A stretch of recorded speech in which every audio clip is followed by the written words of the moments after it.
میں اس اللہ کے گھر میں بیٹھ کر کہوں گا، میری بات ریکارڈ ہوگی، ان قریب اللہ کا عذاب آئے گا، ان قریب۔ یاد رکھیے گا آپ، میں ہوں نہ ہوں لیکن یہ بات ریکارڈ ہے، جو ظلم ہوا ہے ان قریب اللہ کا عذاب آئے گا۔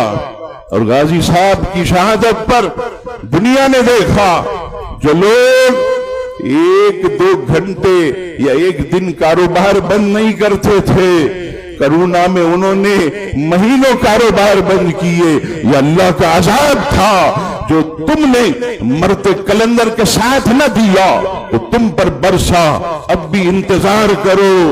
یہ معمولی خون نہیں ہے، یہ بیچارے شریف لوگوں کا خون ہے، یہ مظلوموں کا خون ہے۔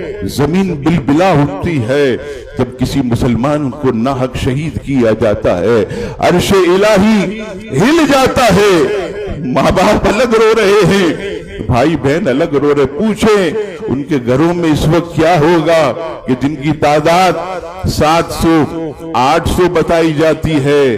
عزیزان گرامی، یقیناً یہ بہت بڑا ایک ظلم ہے اور ہم سب مسلمانوں کو سراپا احتجاج بننا چاہیے۔ یہ وقت کسی پر بھی آ سکتا ہے، یہ وقت یاد رکھیے گا۔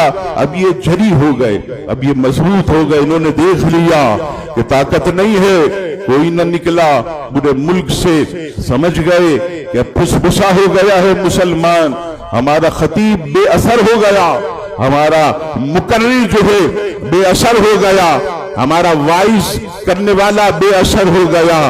اب یہ اور مضبوط ہو گئے، اس لیے ضرورت اس امر کی ہے کہ اب بھی کچھ نہیں بگڑا، اب بھی مل کر خدا کے واسطے کوئی لائے عمل تیار کیجئے۔